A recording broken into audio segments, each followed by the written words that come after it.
Ready? Okay. Welcome, everyone. It's a pleasure to see old faces, new faces, most importantly, friendly faces. My name is Nativ Winiarsky. My wife, Laura Winiarsky, is back there, and she helped set all of this up, so I certainly want to thank her for that.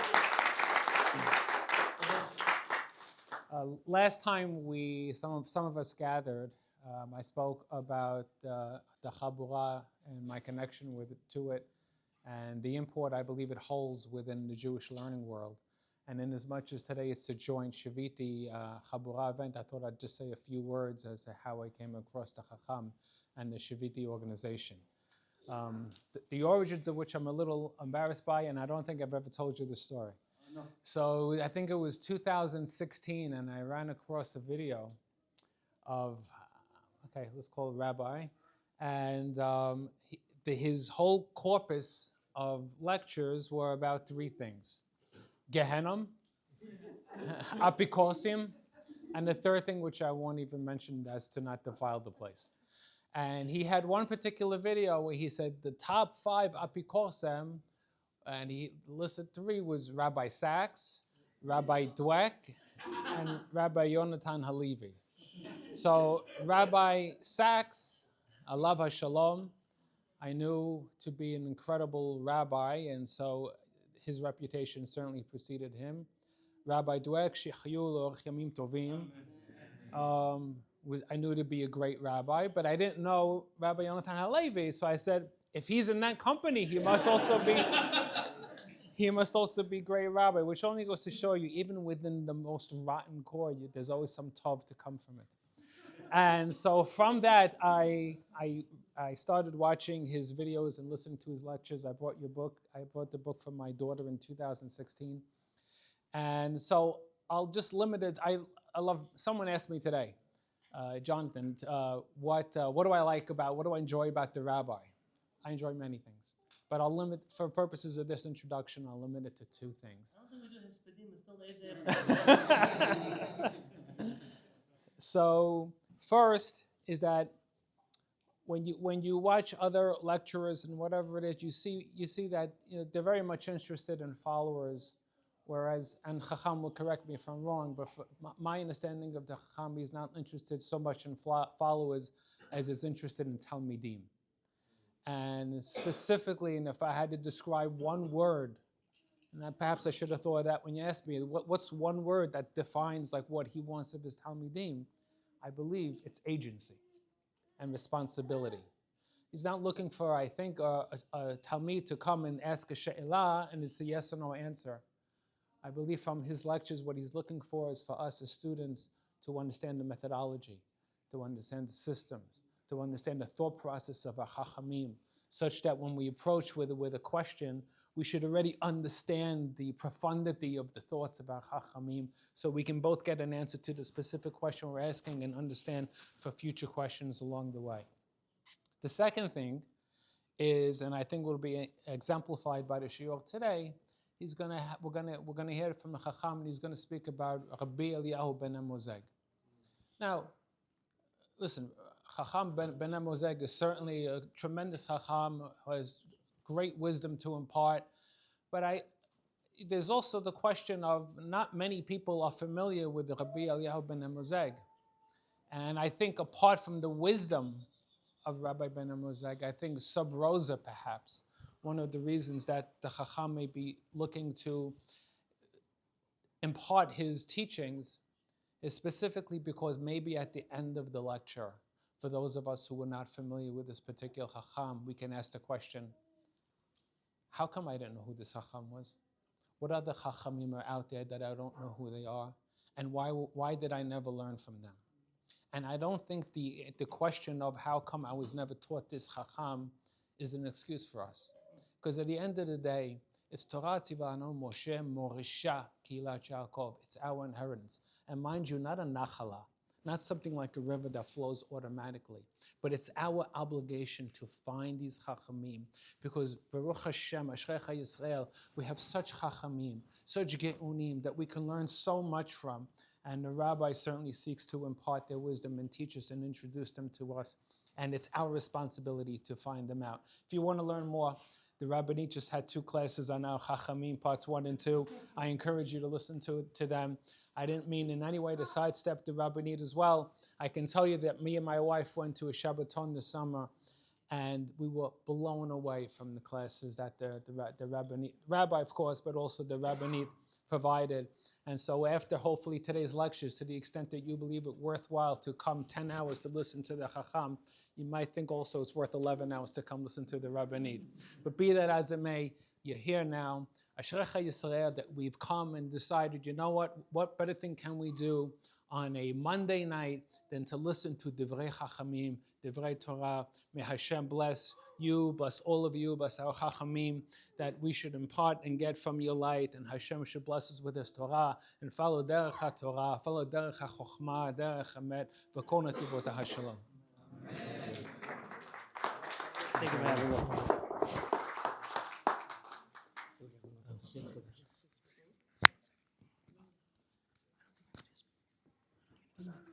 Don't worry about the time.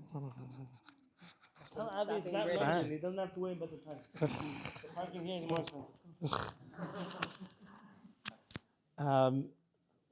expensive. First of all, I really want to thank Nativ and Laura for this beautiful, amazing evening.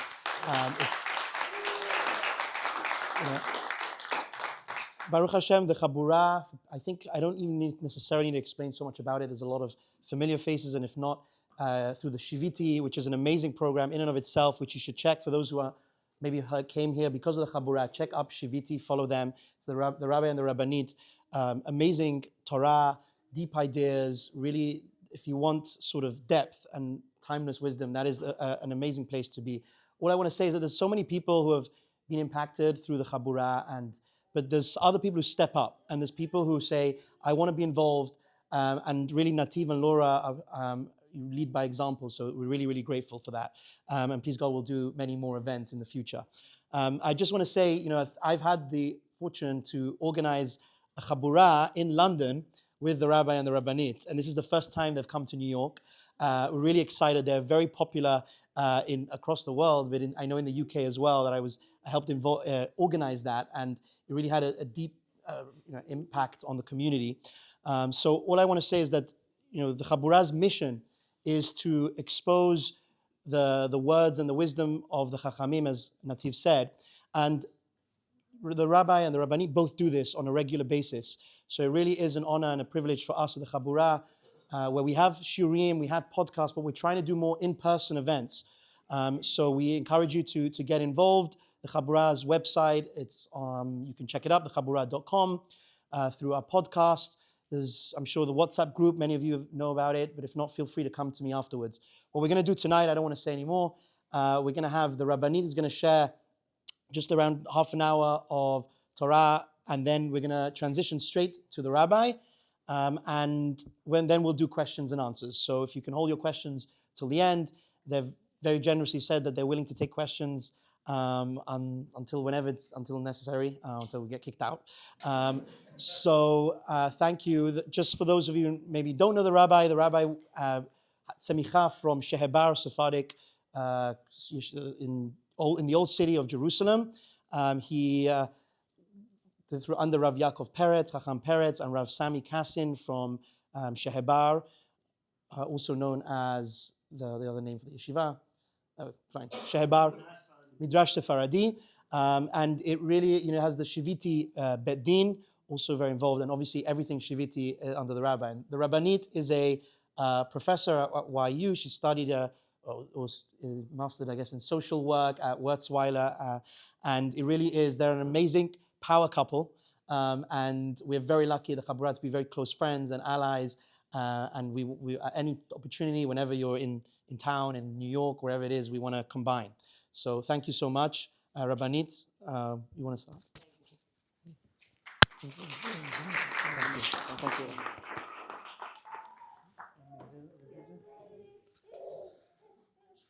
The Rabbanit asked that I just introduce 1 second. If I can, I just wanted to say thank you to our very dear friends, Nativ and Laura, who have been friends for a long time, but this summer we really got to spend Shabbat together, and that was for us a life-changing moment in our relationship.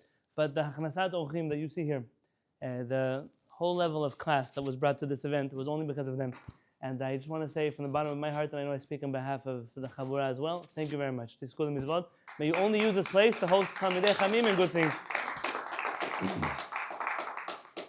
To Avi, and by extension to Sina, and to our great teacher and my dear friend Rabbi Joseph Dweck, who are the brains, the vision behind the Ḥabura, and I don't mean to take away from anybody else who's involved in the Ḥabura, I'm including all of them as well.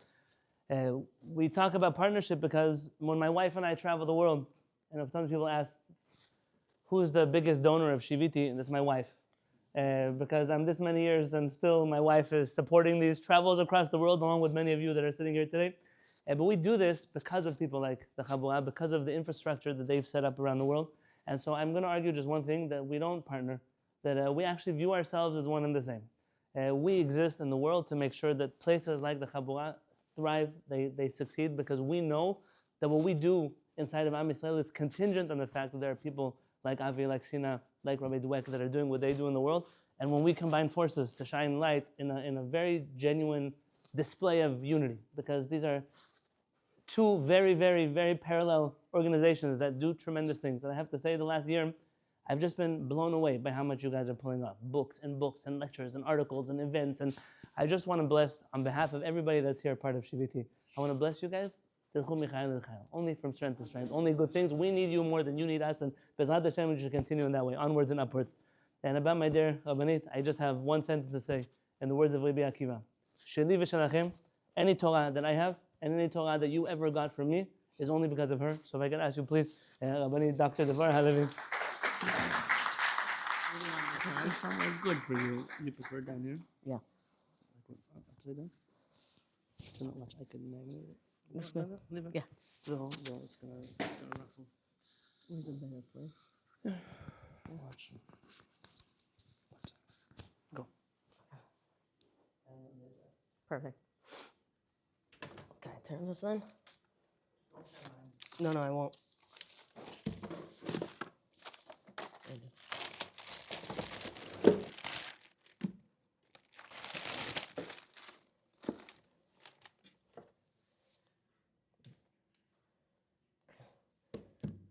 When Rabbi asked me if he should introduce me, if he should talk, he reminded me of when we were dating. When we were dating, after a few dates, he said to me, you know, you're a really nice person.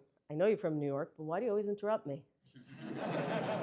And I said, you know, the truth is, if I didn't interrupt you, it'd probably be 25 years before I got a chance to speak. And having said that, I want to say thank you, I think, from all of us in the room, which is, he doesn't just talk. The things he says are really worth listening to. And I know that for myself, in the 10 plus years that we're married, I don't just get to listen, but the Torah that I've learned Torah my whole life, okay? I'm from Borough Park. I went to a Hasidic school. I speak Yiddish before any other language. But the Torah that I learned in the last 10 plus years is exponentially and qualitatively different than anything I've ever tapped into. And for that, I'm really grateful, so thank you. They attribute it to Golda Meir. It's probably not true, but legends are good, so why not? This part's true. When she would speak, she would always start off with some kind of spicy, fiery remark and then go on to say more nonsense. So one of the speeches that she was giving, she got him and she said, you know, I want to tell you a biblical story. The story goes like this. Moshe Rabbeinu, 40 years in the desert, finally gets to the Jordan River and tells the Jewish people, hold on. My whole life, 40 years, I'm parched in the desert. I always wanted to swim. You guys wait over there. Let me go for a little dip, and I'll come out. I'll take you across. So Moshe Rabbeinu, he takes off his robe, and he puts his stick down and his clothing. He goes in for a dip into the Jordan, and it's delicious. He comes out, and he looks around. Clothing's gone. Clothing's gone. Oh, no. Where did his clothing go? And over there in the corner, he sees, oh, a few Palestinians stole it. And then the people in the room said, wait. How could that be? Your story makes no sense. There were no Palestinians when Moshe Rabbeinu crossed over. He said, exactly, that's my point. Right? I think I'm talking to a group of Am Yisrael. We don't always understand that the historicity and accuracy of knowing our heritage is so important to indicating what our present looks like, as well as what we strive for in the future. And unfortunately, in the last 2 years, we've seen from the very far right to the very far left, and everywhere in between, many critics who, whether subtly or very explicitly, will tell you things that aren't true. And I want to take two cases and show you not just the historical fallacy, but the danger in us believing it. Number one, so from the far right to the far left, and I have to say I'm subscribed to many of them. Every article I read makes me more sick. A whole slew and genre of articles that Gaza never was for the Jews. Jews never lived there, never belonged there. We shouldn't go there because what? Ma liv lachem. You want to live in Yerushalayim, live in Yerushalayim. You want to go to Tel Aviv, go to Tel Aviv. But Jews have no history in Gaza, so leave them alone, right? That's case study number one. There's a fascinating book. I can't recommend it enough. This book is called Gaza, Me'az Uletamid. It's a very easy Hebrew, okay? So don't let that be your excuse.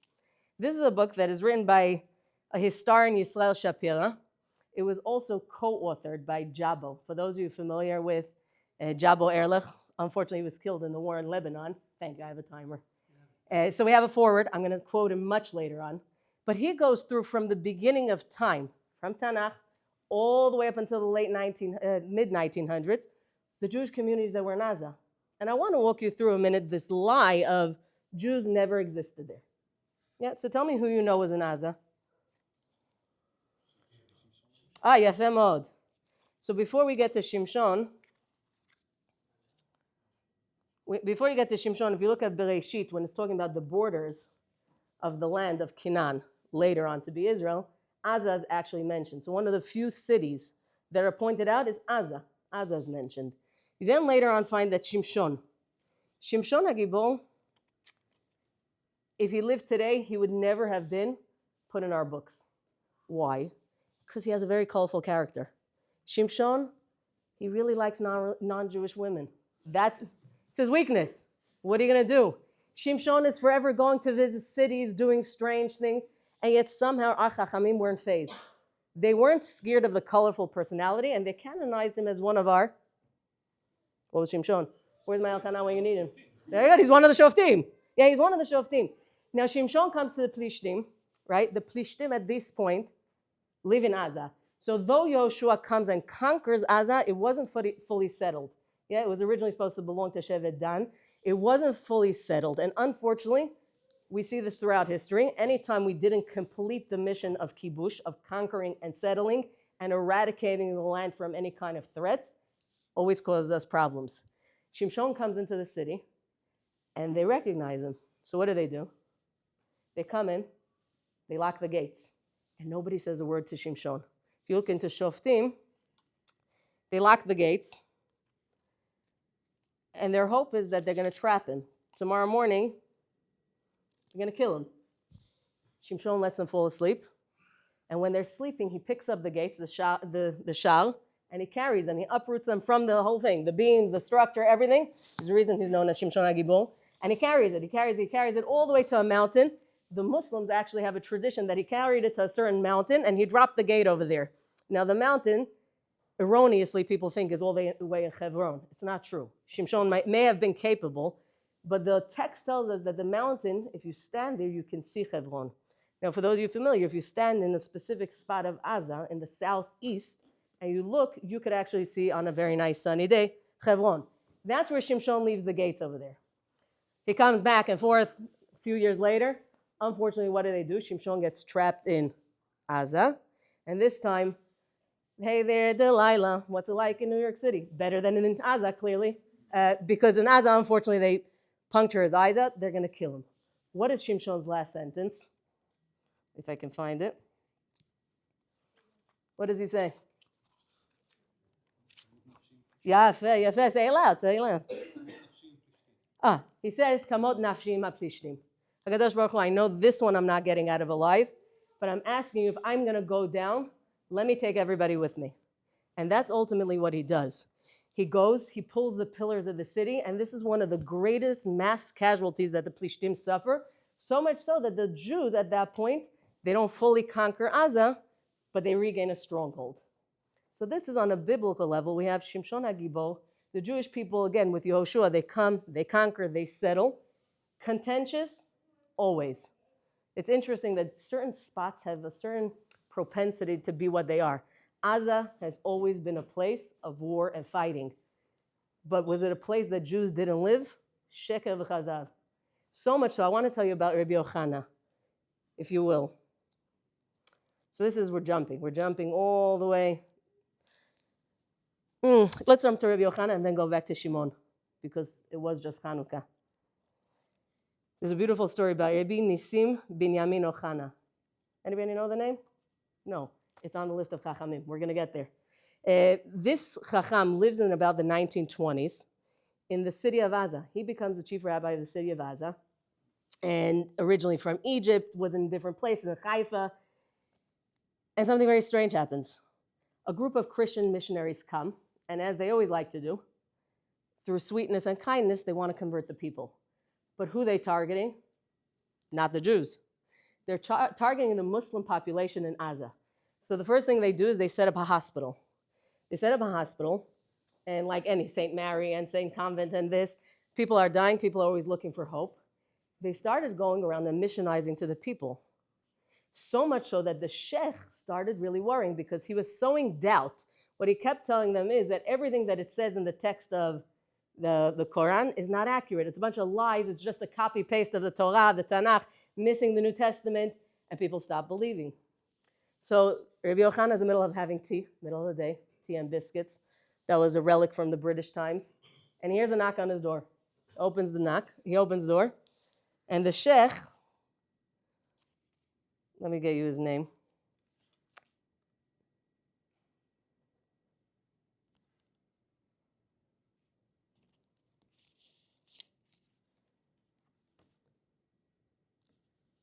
Sheikh, if I can find it, I will give it to you.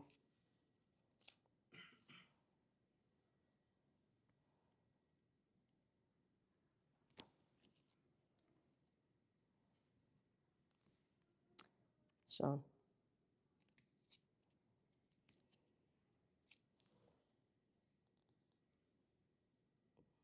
I don't see his name, but it was here. Sheikh Abdallah Al-Alami. Panala Rabbi Nisim. He comes to him. He opens the door. The sheikh is there. The sheikh says, "Forgive me, Rabbi. I have a problem. The Christians are coming to me and Muslims telling me that the Quran is a fake because it's just a copy-paste of the Tanakh." He said, "I don't know enough about the Christians and their New Testament. Can you help me?" And for months, every Monday and Thursday, Rabbi Yochanan and the sheikh would sit together and they learned through the whole New Testament. And then Rabbi Yochanan wrote a booklet. He said, "Here, take this to your people and tell them the opposite. Anything that is copy and pasted into the Quran from the Torah shows you the authenticity of the Quran, because verbatim, it's a good copy. That means the rest of it is also authentic." And that's how he helped the sheikh reinstill the faith to the Muslim community. Something that they don't teach in the history books. Last part about Gaza, because it was just Hanukkah. So we know the Maccabim didn't have their base in Gaza, right? Somewhere near Modin, some say other places. But later generations, like Shimon, end up moving to Gaza. And we have a very interesting encounter that is in our Sifarim Chitzonim. So not in the Tanakh. You're not going to find it canonized, but it's going to be in what we call the Apocrypha. Shimon gets a letter from Antiochus, who says to him, "Give me back Gaza. It's mine. It belongs to me. It belongs to the Greeks. You rebelled. This was an unsolicited, unwarranted rebellion. I'm asking you nicely, give me back what belongs to me. Stop being a colonizer, right? Stop the genocide. Give it back." And Shimon stands up and gives a very fiery speech that, if you're familiar with Tanakh, sounds like he copy and pasted it from Yiftach HaGiladi, minus HaKadosh Baruch Hu, okay? And he tells him, he says something fascinating. But he sends him in return. So he sends him a message. Vayan Shimon, vayomer lo, lo eretz nachria lakachnu, v'lo berachush necharim masharnu, kim nachalat avotenu, asher b'yidei oivenu, be'et min ha'itim, v'lo mishpat nechpasha. You got the story wrong. This land never belonged to you. This land belonged to me. my father, my ancestors, and all we did was reclaim our sovereignty of what purposely was given to the Jewish people. He says, therefore, Antiochus, you could do whatever you want, but Gaza is staying with the Jewish people. Now, if you don't know this, though, then in 2025, you write articles that are crazy enough to say the Jews never existed in Gaza. So that's one case study. I want to share with you another one. This takes us somewhere else. This summer, we went with our kids and our family. We had the zechut of being in Israel. And one of the places we really wanted to visit was the Biblical Museum. And at first, we almost didn't make it. And then after we left, we said, how could we have thought not to make it? Because it is so incredible to see how every single animal and every single rock and every shofar and every reference in the Tanakh indicates to us how indigenous of a people we are to the land. But if you don't go there and you don't study it, you don't know it. Rabbi Dr. Natan Slifkin, who I can't tell you I can sign off on everything he says, right? But I don't have to. That's the nice thing about being Sephardic. We get to quote everybody, and we don't have to agree with anybody. Yeah? So what does he do? He wrote a book. This is recent. He wrote the book. I want to read to you. In his introduction, he writes, in 2023, Hamas and Hezbollah launched a savage war against Israel. As Israel grappled with the aftermath of the greatest massacre of Jews since the Holocaust, desperate to recover the hostages, stop the endless rocket fire, and prevent attacks and further threats on multiple fronts, an international campaign was simultaneously launched against Israel's very right to exist. This second war was not limited to popular protests. It also permeated the vanguard of Western academia, which largely condemned Israel as an illegitimate settler colonial state. In this conspiratorial environment, I discovered that even nature was being enlisted in service of the academic delegitimization of Israel, with numerous academic writings claiming that Palestinians have a profound connection with the nature, while Jews are European colonial settlers who merely seek to exploit it. Painfully, these attacks were often penned by Jews who had decided to throw in their lot with those seeking to destroy the world's only Jewish state. I have a different class on that. I call it the Finkelstein syndrome and why it happened. It was distressing to see, we're going to call him out by name. It was distressing to see how easy it is for false, dangerous ideas to spread and even earn widespread acclaim. Goebbels, Yamach Shemov Zichro, he was the minister of propaganda for the Nazis. And he said, if you tell a lie once, it remains a lie. But if you repeat it 1,000 times, it becomes the truth. Now, unfortunately, the academic world is very good at that. We regurgitate nonsense over and over and over again, write it in very sophisticated language, and then sell it to the public and hope that everybody consumes it. And this narrative about Am Yisrael has taken on like wildfire.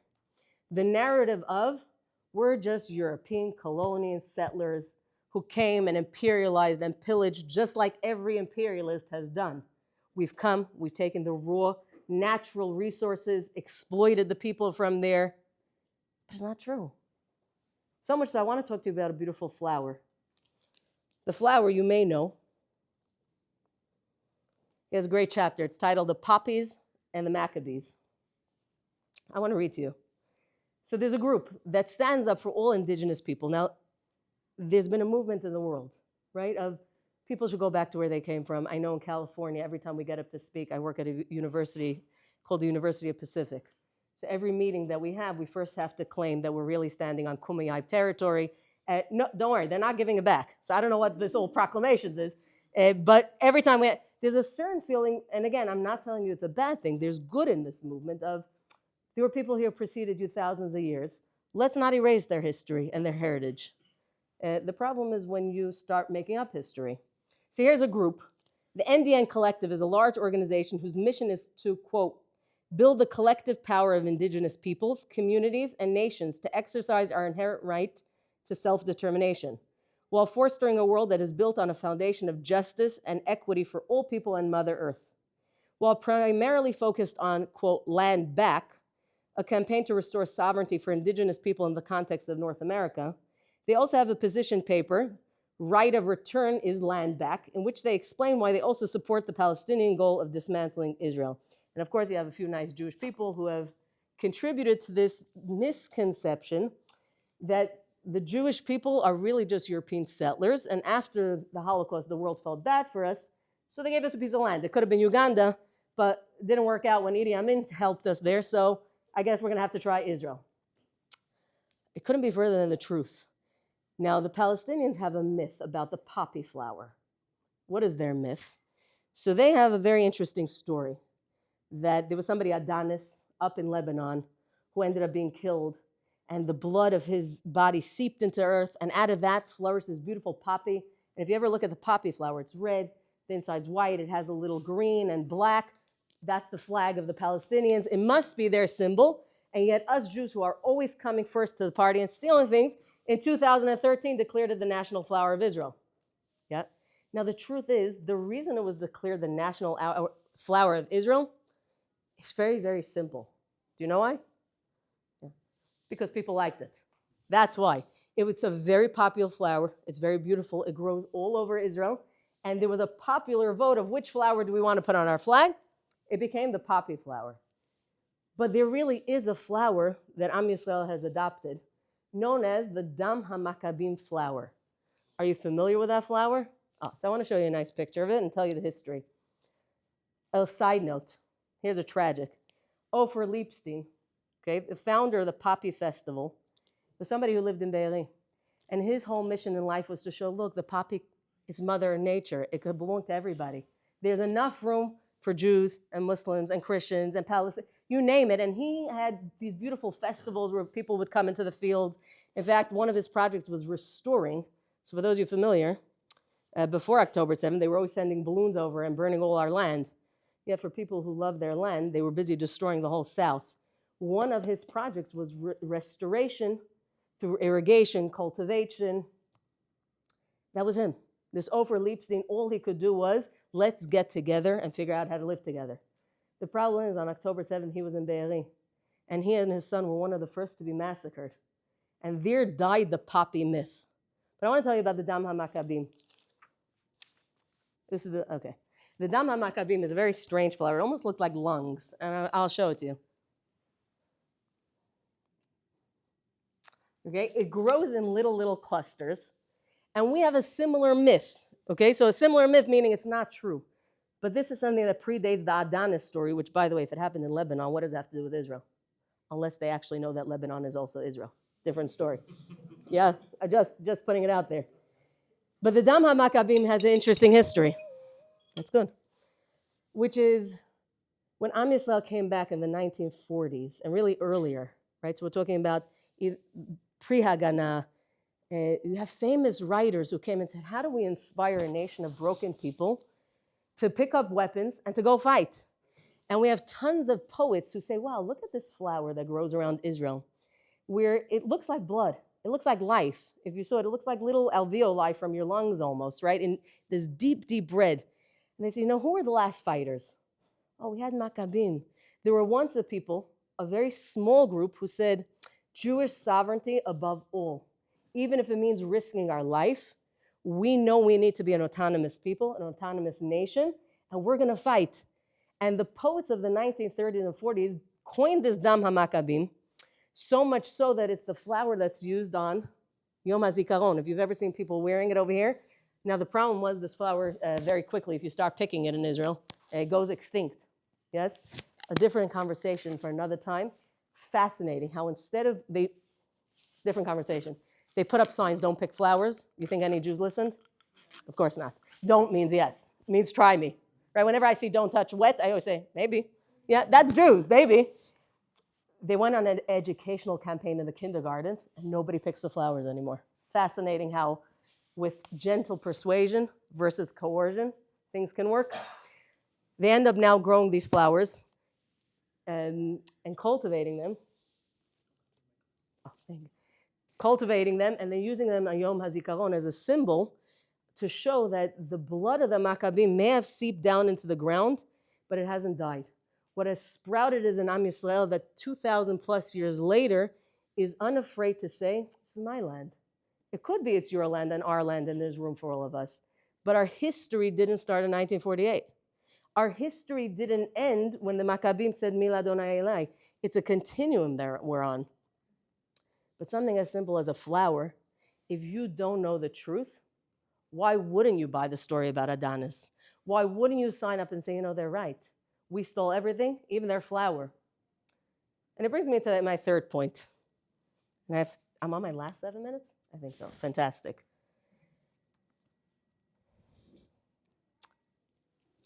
I was going through a list of all the books that they make you read in high school, like Tom Sawyer and Moby Dick and all the books. And my feeling is this book has to be on that list as well. That's my feeling, especially because people don't want it to be. Every page of Chacham Faor's book, you might need a thesaurus. I once gave, when I finished my PhD, I gave one of my advisors was it the Gospel of Truth? The other one. Which book did I give? About the crowds. The Naked Crowd. I think maybe it was The Naked Crowd. Yeah, that one. Now you have to understand, my professor, he should live and be well, he's one of 3 expert witnesses in the entire United States on child abuse. We're talking about somebody highly intelligent. Afterwards, I said, how was it, Dr. Pollack? He says, Devorah, I needed a thesaurus and a dictionary, and every page I said, if Devorah can do it, I can do it. But the truth is, I told Dr. Pollack, I do the same thing.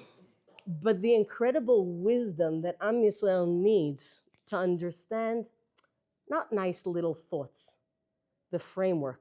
Nativ, you talked about the methodology. I'm going to talk about the Morasha, the exact pasuk that you quoted. Chacham Faor does it. Again, you don't have to agree with everything. You don't even have to agree with anything. But you have, well, you do. This one you do. But you have to learn it. You have to know it. Chacham Faor has a chapter, which if I could read every page of it, I would, except we'll probably be here till next Hanukkah. He talks about the memory of Israel. It's section 4 in the Horizontal Society. We just took my kids on a whole tour of a bunch of museums. So everywhere we went, in addition to speaking, we like to take the kids to museums. So we went to the National Museum of American History, and then we went to the Franklin Institute.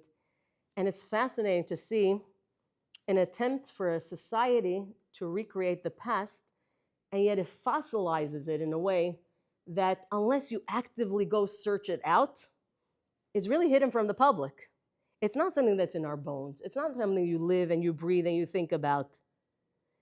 Chacham Faor starts with the memory of Israel. He says, Torah tziva lanu Moshe, morasha kihilat Yaakov.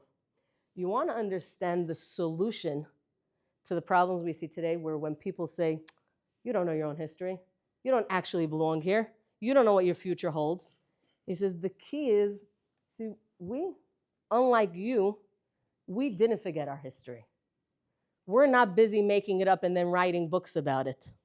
We're not, there was once a Russian journalist, when they asked him, I believe it's in Mark Shapiro's book, Changing the Mutable. So in his introduction, they once asked a Russian journalist, what was the hardest thing of being a journalist in Soviet Russia? They said, really, from all the things that were hard in Soviet Russia, a lot of things are hard. He said, the hardest thing is predicting the past, right? Because that's what happens. You find very often cultures and societies that are forever predicting the past and making it up based on the current events that they want it to be. Chacham Faor says the cornerstone of Am Yisrael is that we have a national memory. This is not a memory that's stuck in a museum. That is not a memory that's been fossilized to just the elite. It's a morasha. It is something that is living, that is breathing, that has been given to us from Har Sinai, where something very unique happened. HaKadosh Baruch Hu didn't speak to one person. He didn't speak to 3. It wasn't only the donors of the synagogue. It wasn't the president. It wasn't only the rabbis. It certainly wasn't only the Rabbaniot.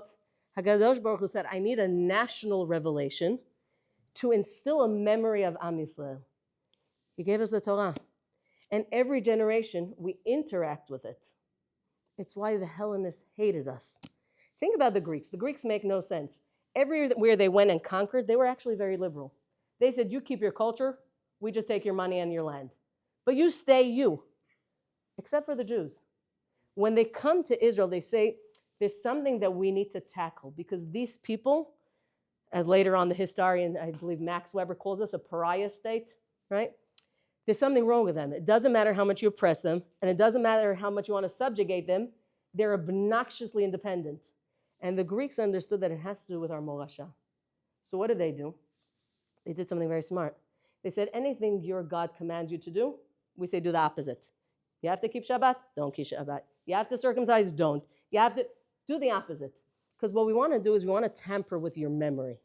Because if we can tamper your memory, then we can very easily vanquish you as a people. I believe it is Voltaire, who was not a lover of the Jewish people, but he had some really good quotes. He said, if you can convince people of absurdities, you can get them to also commit atrocities.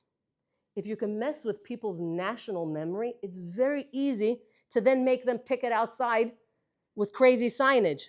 Go around the marches, you'll see who's at the forefront. It's people that look like mostly you and I. Yeah? Because if you tamper with our memory, then you erase Am Yisrael. And Chacham Forward continues, and I want to read to you. I have a couple minutes. I want to read to you from Chacham Forward's own words.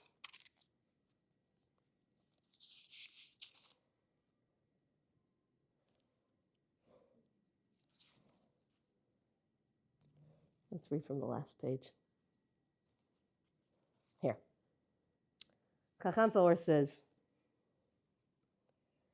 national memory is not the sum of individual memories. It is fundamentally political. In the language of scripture, morasha, a dynamic process of the people, affected by the people and for the people.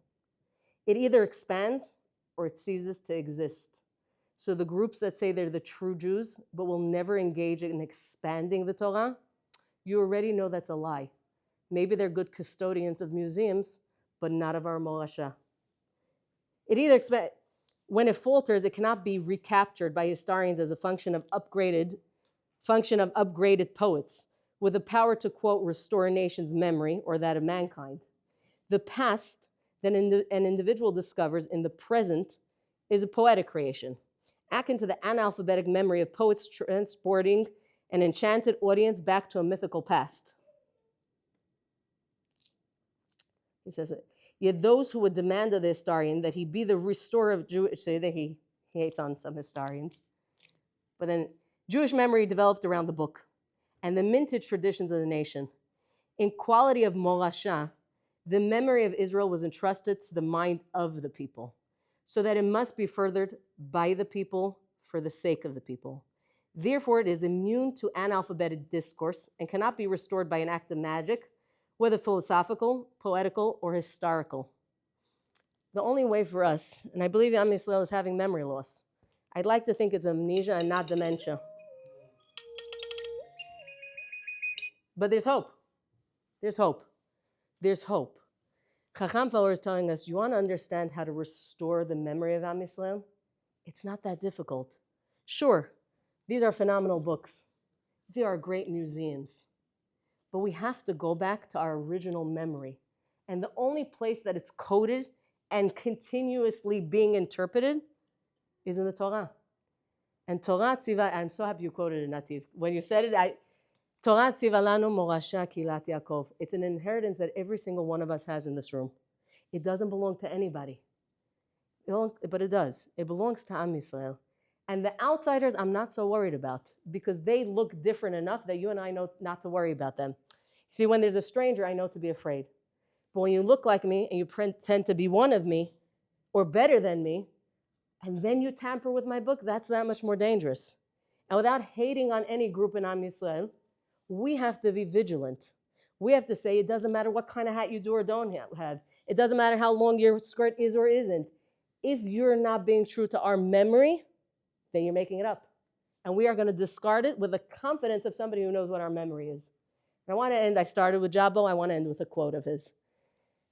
They once, he had such a good sense of humor. In addition to so much history and so much Torah, he was a very unique individual. But he was once being interviewed and he said, you know, really I think that all of Israel, people shouldn't wear shoes. He said, what do you mean? And he said, I'll tell you why. When Moshe Rabbeinu meets HaKadosh Baruch Hu in the sneh, what are the words? He sees the bush is burning, ve'eneni ukal, but it's not being burnt. So he comes close, and what does HaKadosh Baruch Hu tell him? He says, Sha'al na'alechem me'al raglecha ki admat kodeshu. He. Okay? He says, take off your shoes because right now you're on Holy Land. And that's what Moshe Rabbeinu does. Jabbo says, when you're walking in the land of Israel, every stone, you're not walking over here like New York City or Philadelphia or San Diego. We went to Seattle. There's a whole wall of gum. I don't know who made that. You don't want to. When you're walking in Israel, Yirmiyahu Navi was here. Tzefania, Chagai, Zechariah, Yehoshua. Everything is mibchinat ki admat kodeshu. And I think that's an important lesson for us. Am Yisrael is kodesh. Our land is kadosh. Our morasha is kadosh. And it's not the outsiders that defile it. Those people, we have to, Kadosh Baruch will take care of it. But from the inside, in Chacham Va'or's words, with gentle persuasion, but persistence of a lion, we have to safeguard it. And the only way to safeguard a morasha is to know it. Because if you don't know it, you have no idea what you're trying to safeguard. And I'm blessing, but I'm also pushing all of us. The morasha is yours. And if you are the custodian of it, and I am the custodian, we've got to do a better job. And the first place to start, right here, to continue learning. And on that note, I would like to introduce Chacham Halevy. Please come up and teach us.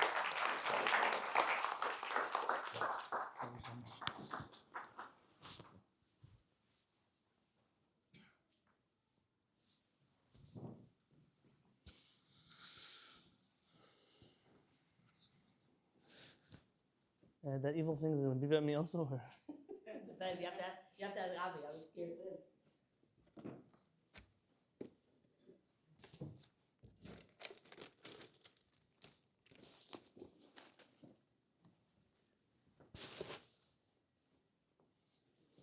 Yeah, where's Raviv when I need it? Raviv, can you just adjust the height for me, please? I don't need this kid. Can you send it to the couch? Yeah. Now they're okay.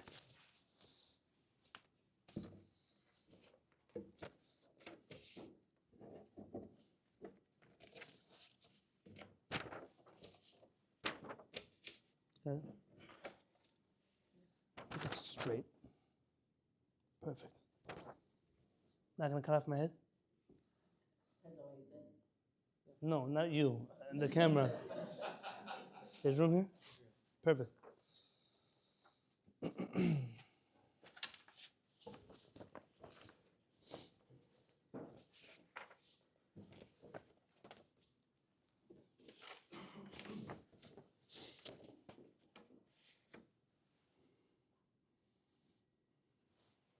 Nothing runs on schedule, Abby. That's how life is. Can I just see my raise of hands before I start? First of all, Rabbanit, Chazak al-Burqa. Thank you so much. The Rabbanit reminds me of what they say on Yom Kippurim. More than I have said is written here. And I encourage you as much as you can, whenever my Rabbanit has a chance to teach Torah, be there. It's worth it. I'm always there. There's always something to learn. Chazak al-Burqa. By raise of hands, can I ask who studied with us before, in person or online or on YouTube? Can I see by raise of hands? Okay, Baruch Hashem. Who's their first time here? What about the first time with the Ḥabura? Okay, amazing. So welcome. On behalf of everybody here, welcome. Bruchim Habayim. I hope this is the first of many, many more times to learn Torah with us and with everybody that is involved with the Ḥabura. And I'm going to repeat Nativ's words, Ashrachem Yisrael. It's very special that on this night, after 8 nights of partying on Chanukah, you still found one more night to be together. It's very special. In order to introduce my introduction, and for those of you who've learned with me for 11, 12, 13, 14 years, you should know that I only have introductions. I never get past the introduction. I think my Agadah class stopped at introduction number 77, and I was like, okay. They tell a story about a rabbi that once came to visit a certain town. And they arranged a huge, beautiful place, not as beautiful as this, a beautiful place for him to come speak. And he came to speak in the synagogue, and there were hundreds of chairs that were set up for him. And he got up to speak, and nobody was there. And he was all disappointed. He prepared all this Torah, and nobody came. Out of the corner of the room, he sees the door opens, and one guy comes inside. Looks a little, not the kind who usually comes to rabbis' classes, but he sits there. And he says, for one person, what do they say? Moshe Rabbeinu had one mother. Let's teach him Torah. And this rabbi embarks on the journey of teaching Torah. And he begins to speak, and he sees the guy goes like that. Wow, he doesn't agree? Let me prove to him that I'm right. And he starts on a whole pilpul to prove to him that he's right, and the guy goes on. And this is the whole lecture. Every time the guy shakes his head no, the rabbi proves him correct, the guy nods, and that's how it works. At the end of the lecture, the rabbi comes over to him and says, you should know, this is something I taught tonight, things that I never thought I would speak about in public. You understood everything, you're nodding your head, you're arguing. I wonder who you are, whose parents, who raised you, which Torah did you study by, which great chachamim? The guy looks at the rabbi a little confused. He says, I want to tell you something. The story that happened to me this morning was that one of my goats ran away. I'm a farmer. My goat ran away, and I looked for him everywhere. I looked for him in the market, I looked for him in the field, I looked for him in the barn. I couldn't find him. My friend said, you should go to the synagogue. Maybe he ran to the synagogue. So I came to the synagogue, and Rabbi, I'll tell you the truth. I was looking at you, and from some angles, you look like my goat. From some angles, you don't really look like my goat. He says, Rabbi, I didn't understand a blessed word that you said, but one thing I know for sure, you're definitely not my goat. When I come to learn Torah with new people, it's always a question of the people that are looking at me, am I their goat or not? I don't know. And my kids tell me that goat today actually means a positive thing, so maybe that's a good thing. But for now, because I feel like I'm at home with my people, because I've learned Torah with so many of you already, I feel like I can safely share things here that I usually wouldn't share outside of the borders of my personal Beit HaMikdash. There's Torah that I teach to the public, and there's Torah that I don't share with the public, not because the public shouldn't know it, but because the way that the world works and the way that people react to certain teachings that are not within the box that they live their life, even if their box is very open-minded, but it has limits at some place. And I'm very wary. But tonight, I figured we're at home. Worst case, I'm leaving tonight, so you'll never have to see me again. I want to share with you ideas that those of you who've only seen me on YouTube, then this is going to be new for you. And those of you who've learned Torah with me for many years, so this, you should know, is the kind of Torah that comes from my heart. It comes from somewhere deep inside of me. It comes from a place that I'm not even certain about all the ideas I'm going to share with you, but that's part of how you learn Torah. I learn Torah b'dibuk chaverim, by clinging with friends, by speaking in places like this, hearing your reactions, watching your faces, and saying, well, maybe this Torah can actually become a part of me, because it passed the litmus test of a peer review. So please, I want to share with you ideas from some chachamim tonight that may not be the ones that you usually hear from my lips. Chanukah, in many, many circles, and I know Chanukah is officially over. There's no 9 days of Chanukah, even though you live outside of Israel. But still, in Chanukah, we have this concept of oil and water, and pretty much everywhere that I've been in the last week, everybody has some kind of derasha to share, how oil and water, they don't mix, and Jews are separate, and we have to be like oil, we float to the top, and the water on the bottom. Everybody gives the same speech in a different flavor, but it's all the same idea. All about how Jews must stay pure, and must stay together, we must stand strong, and we can be involved, and we can integrate. Look what happens to us when we do. Look at assimilation rates, look at intermarriage, and that's usually the story of Chanukah for many people. They wish to be modern-day Maccabees, and as modern-day Maccabees, they fight against any type of meaningful integration with the world. Now, you might think that's not relevant to you, but I hope that by the end of today's shiur, you will agree that maybe I'm talking about every person in this room as well. It's a bold statement. Let me try to back it up. Harav Kook. Rabbi Avraham Yitzchak Kohen Kook was the first Ashkenazi chief rabbi of Eretz Israel. In some circles, he is venerated far beyond what I am comfortable with, and in others, he is vilified far beyond what I'm comfortable with. In the words of my late master and teacher, Mori Harav Yaakov Peretz Alav Shalom, he told me he was one of the most underappreciated tzaddikim of his generation. Underappreciated doesn't mean you have to agree with everything you hear, but you do have to engage with ideas that otherwise might make you uncomfortable. There's a book that came out many, many years ago called Shimuot HaRe'aya. These are not lectures that Harav Kook wrote down. They're lectures he shared with small groups of students, ideas that came to his mind. I want to share with you an idea found in the Torah portions that surround the story of Chanukah. We have, I'm so not good with timers, Rabbanit. Can someone give me a 10-minute warning before I'm done? That means I'm going to tell you when 10 minutes is.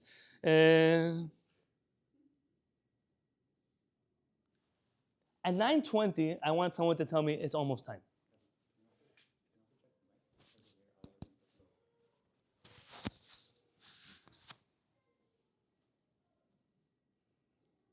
Interesting.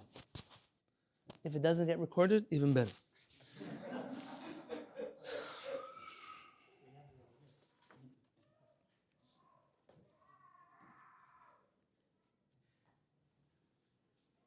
Yaakov Avinu just came over a life of suffering with his brother, with his family, with everything in his world.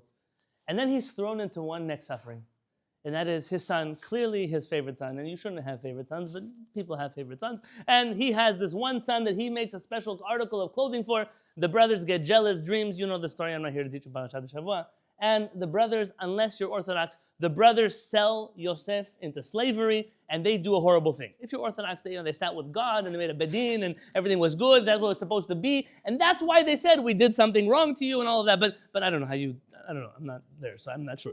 But what happens in the real story is the brothers are actually in some type of competition with each other.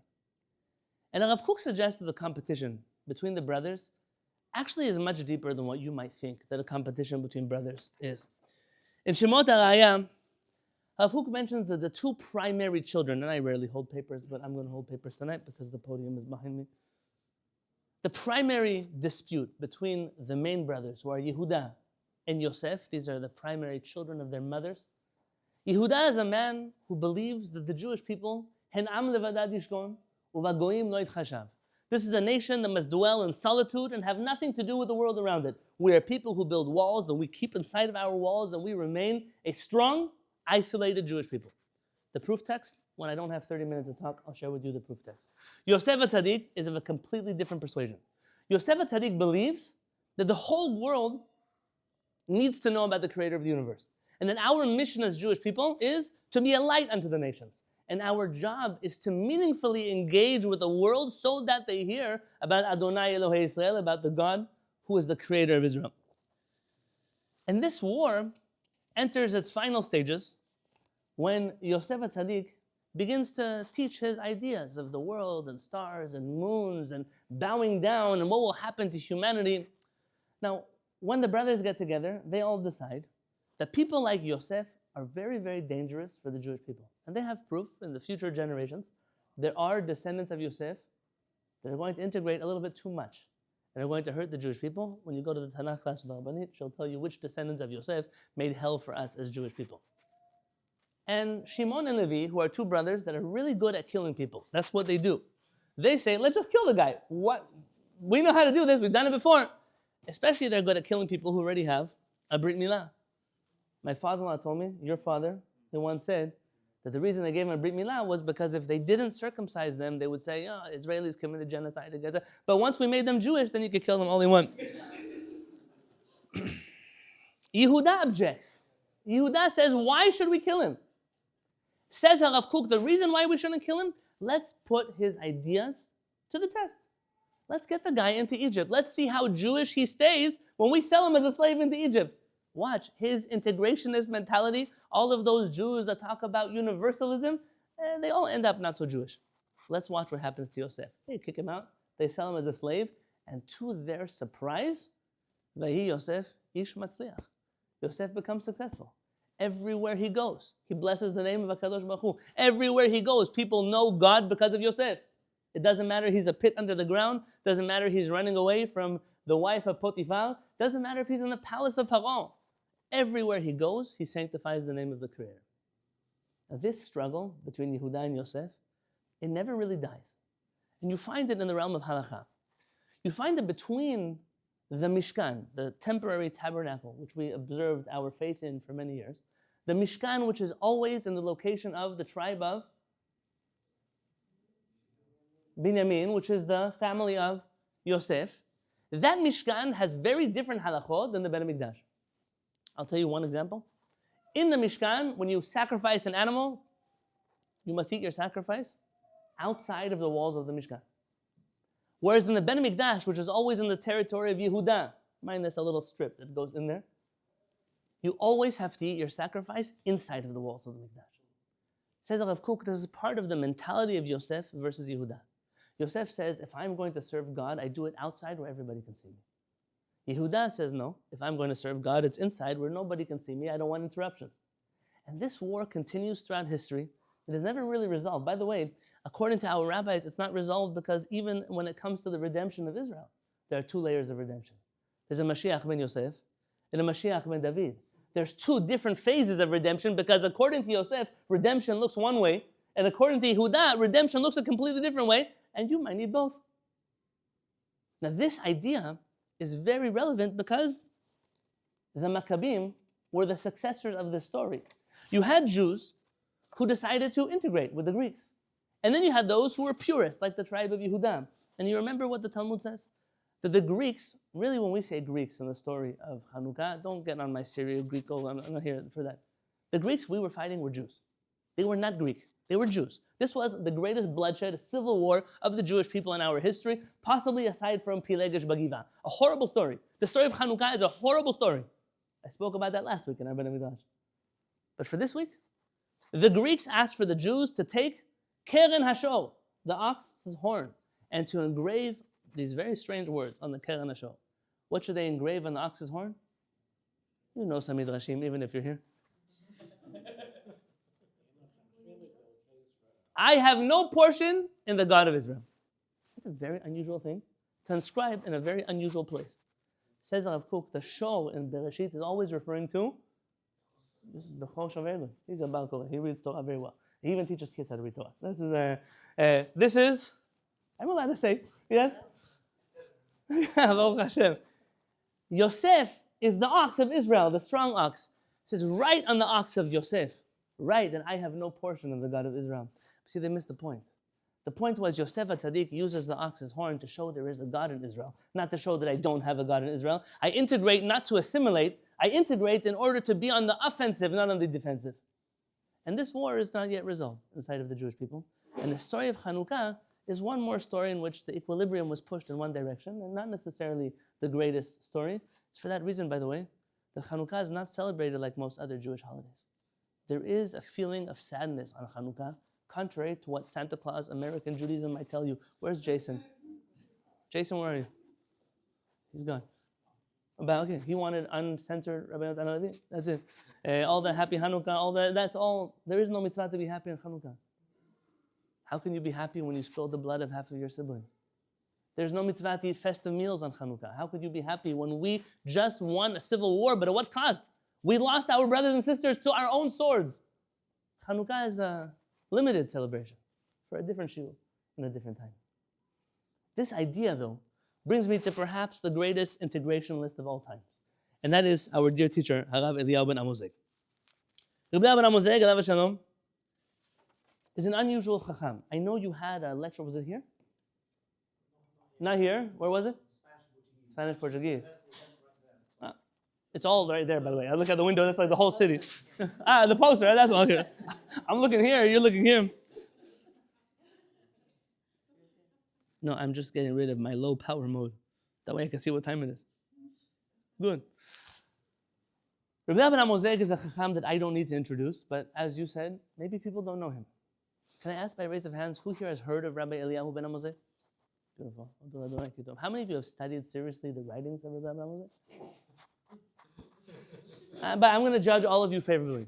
It's almost impossible to understand anything Rabbi Benamozegh said, okay? In Hebrew, it's complicated. In English, he didn't write it. And then you're stuck with what on earth is the man telling us? And then when you understand what he said, you don't understand how he could say it. And therefore, you're left in this very odd place of what do I do with the writings of Rabbi Eliyahu Benamozegh?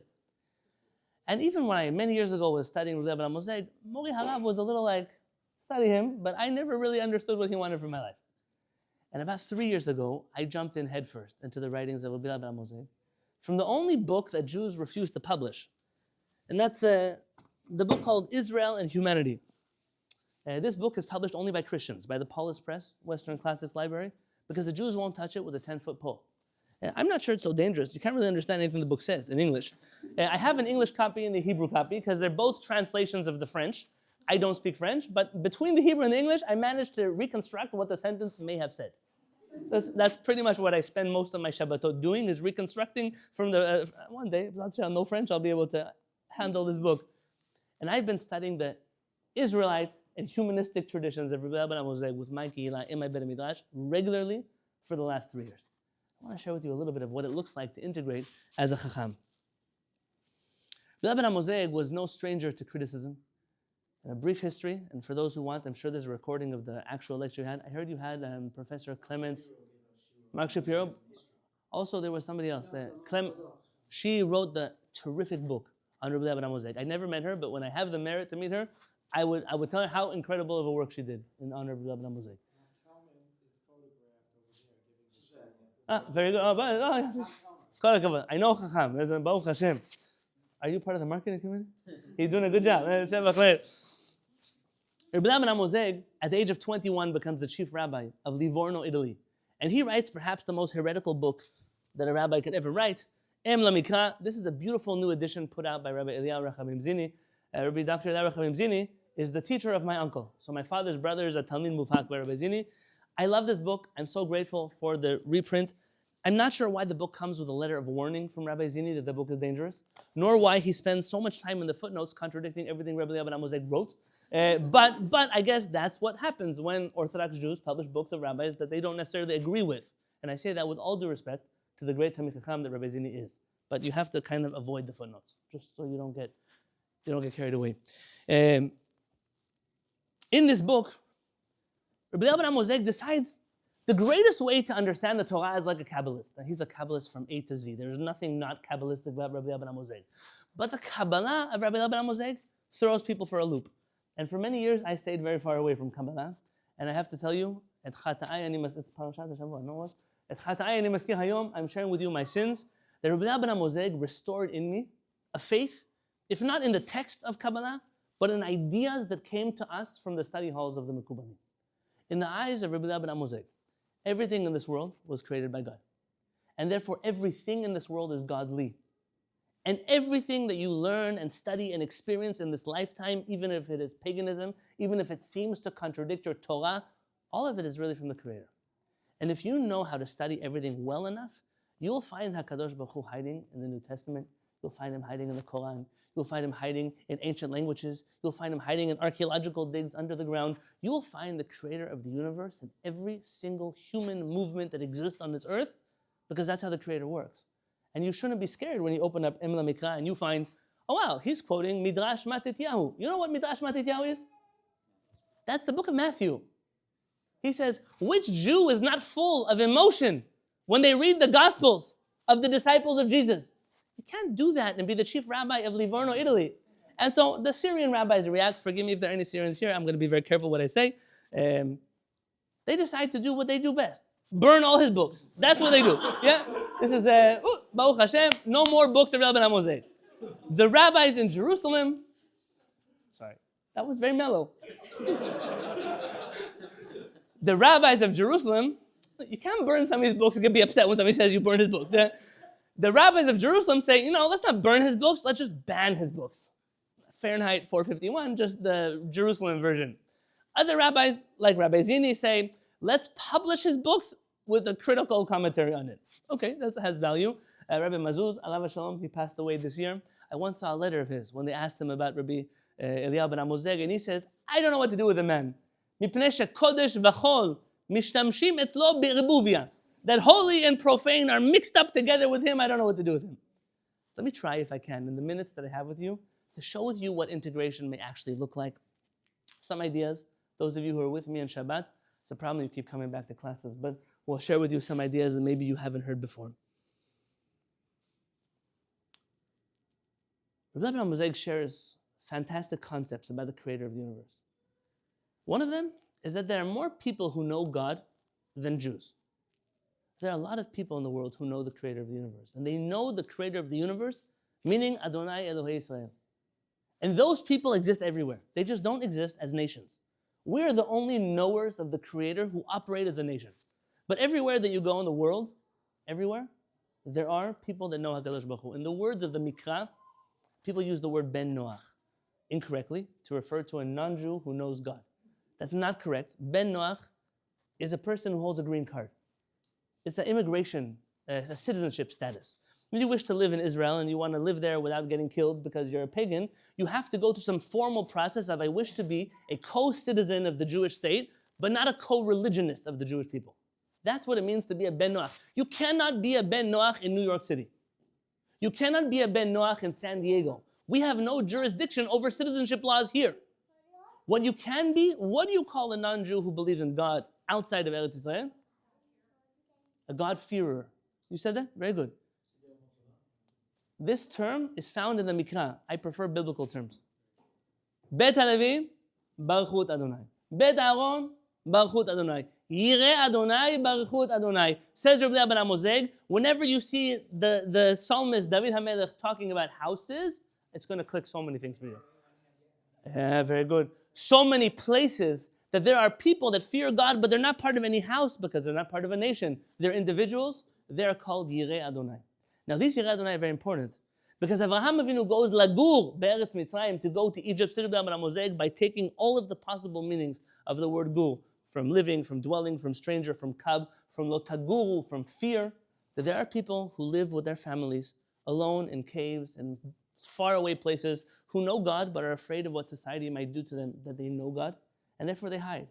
And Avraham Avinu went to Eretz Mitzrayim to find those people and to teach them the word of our Creator. That's what he's doing in Egypt. And he spends a tremendous amount of time there looking for those people. Now Avraham Avinu receives his priesthood, the kihuna.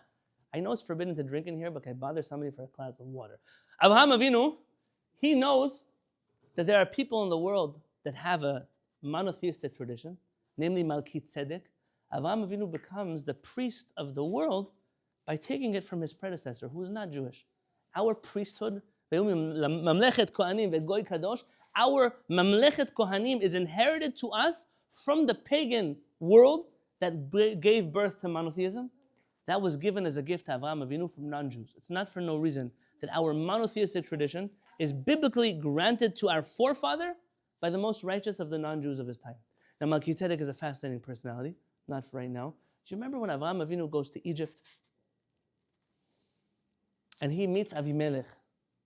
And you notice the one thing in the Torah that you find there, thank you so much. I said a bracha, I already, don't suspect me. The guys who make little YouTube clips that are bad, I said a blessing before.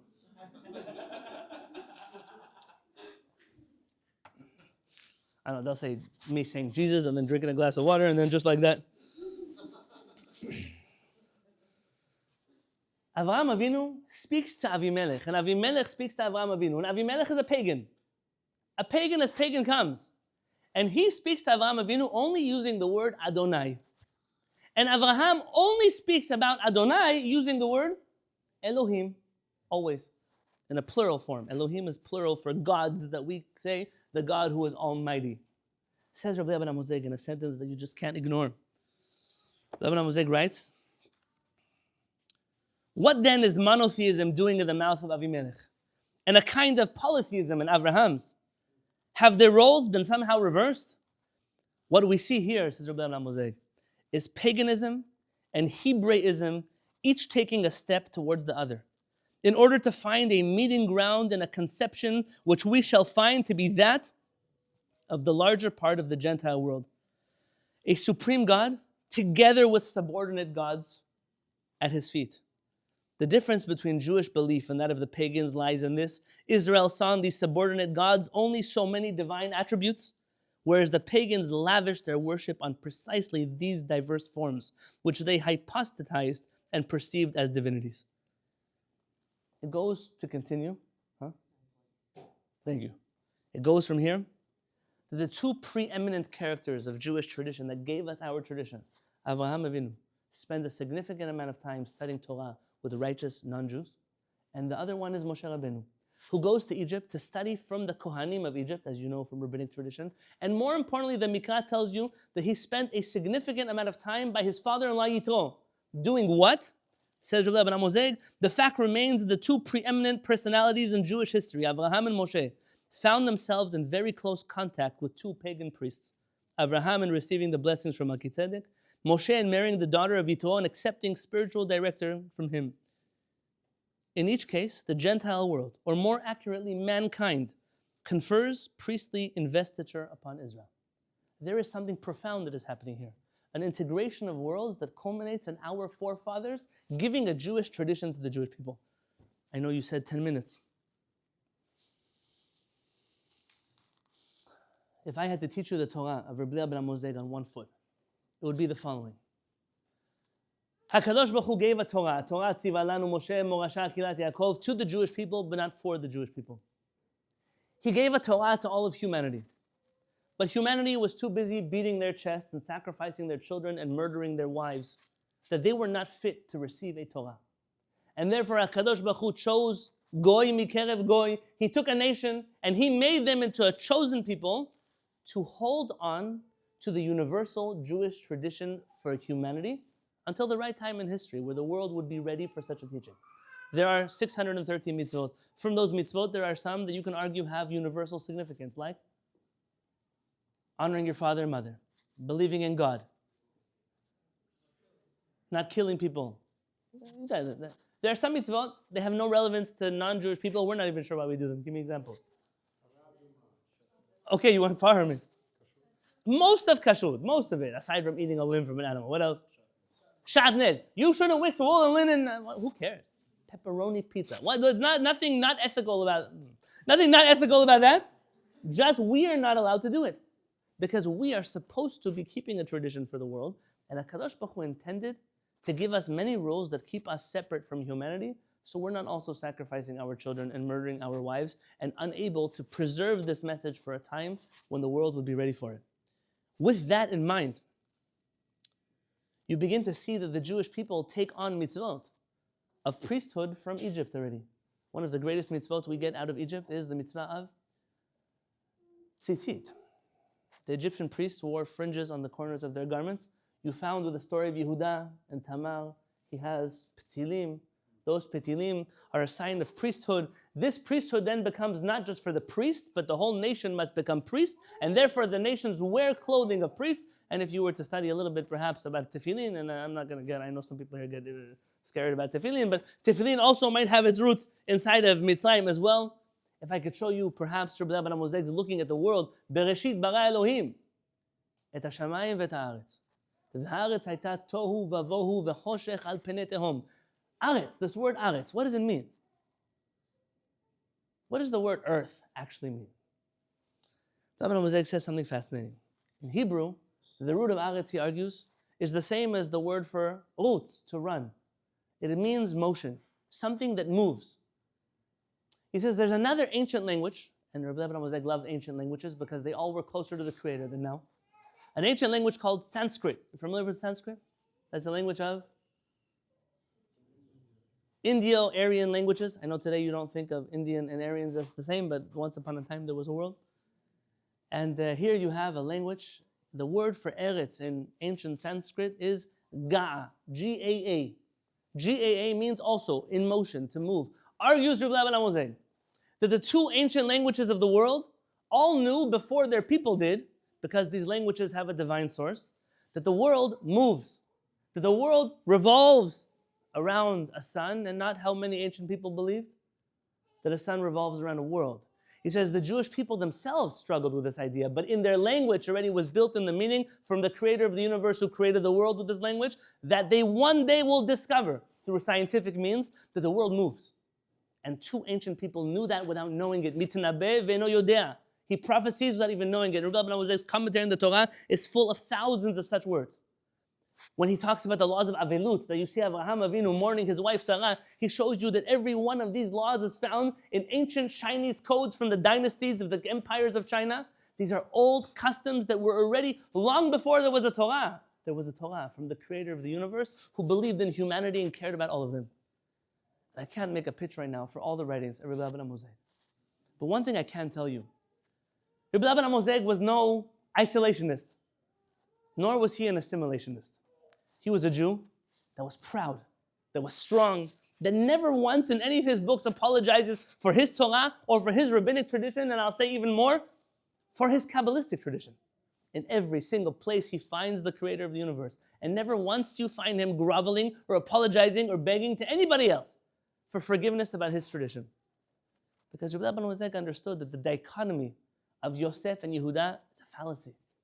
It's a fallacy. Torah and Madá, the greatest lie sold to the modern Jew in the last few hundred years. That I'm going to have to choose between one or the other. Do I look like a pagan to you? I'm a Jew. In the words of Paul, I'm a Pharisee, the son of a Pharisee.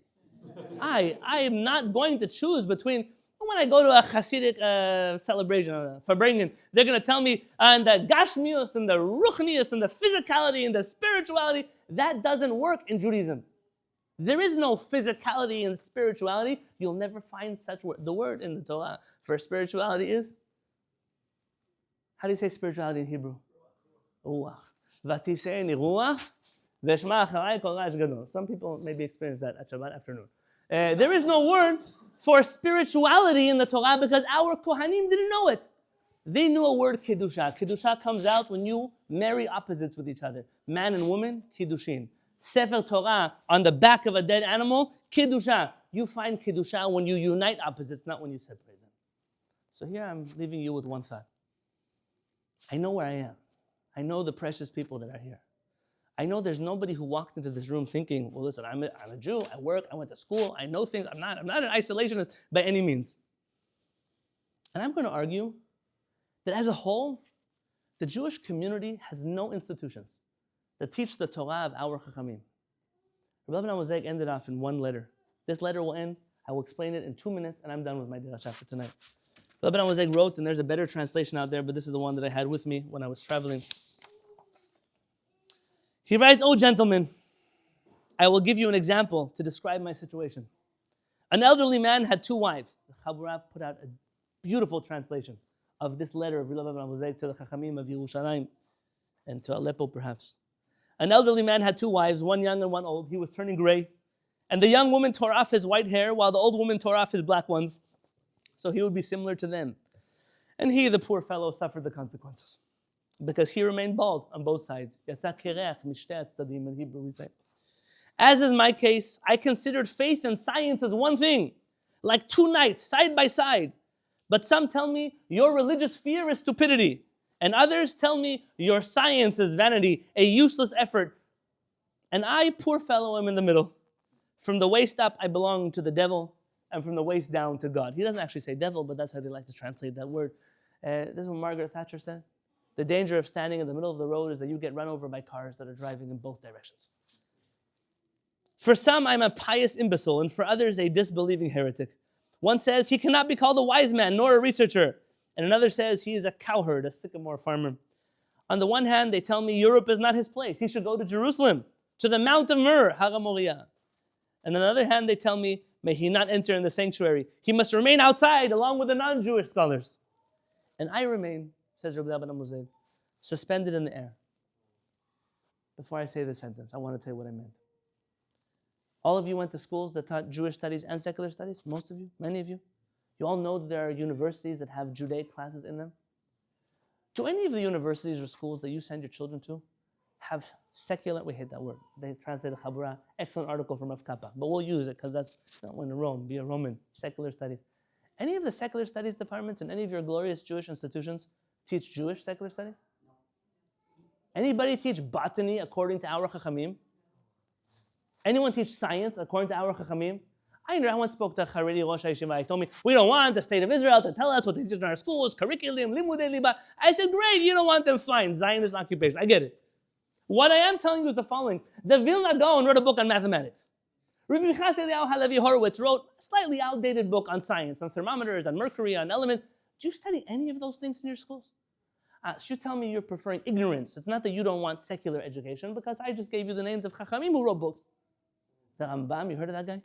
You know?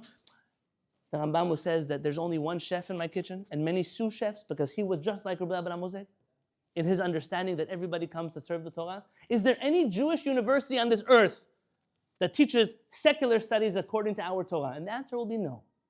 The answer will be no. Because like Rabbi Benamozegh, you all suffer from an illness of being at least philosophically Sephardic. About you, the Pute says, Yona lo matzah bo manoach. We, the doves of the Sephardic tradition, have nowhere to rest our feet.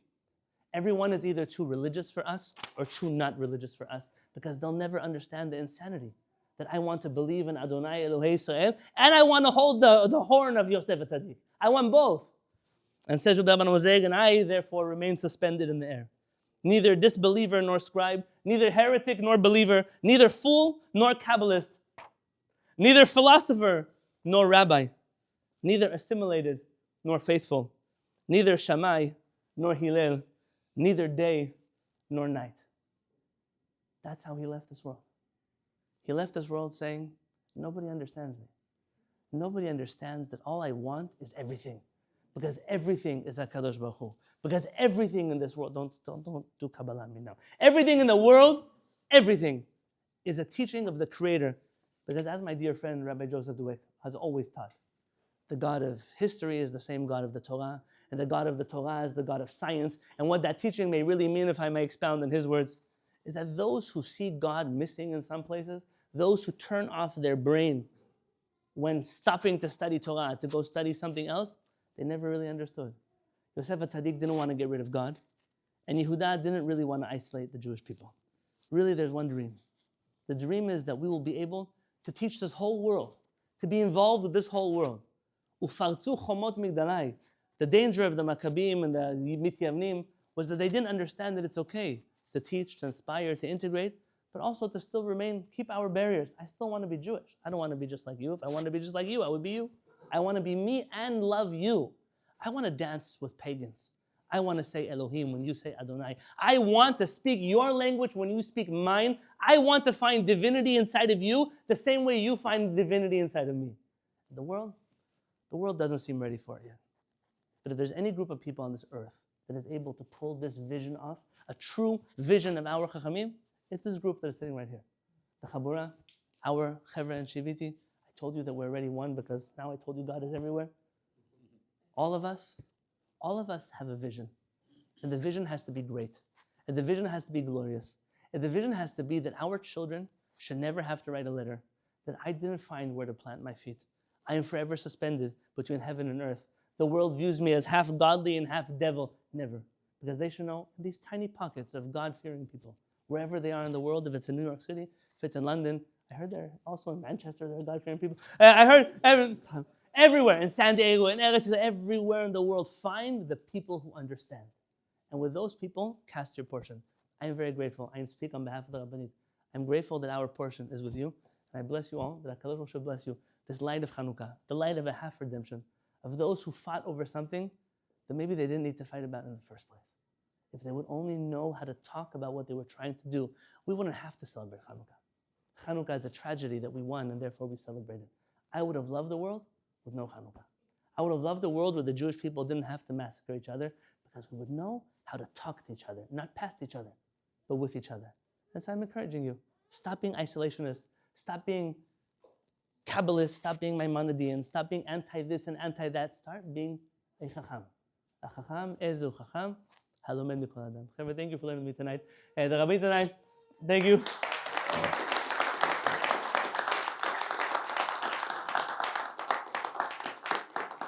The Rabbanit and I are going to stay here for as many questions as we want. I know there's a plan for Arvit at some point.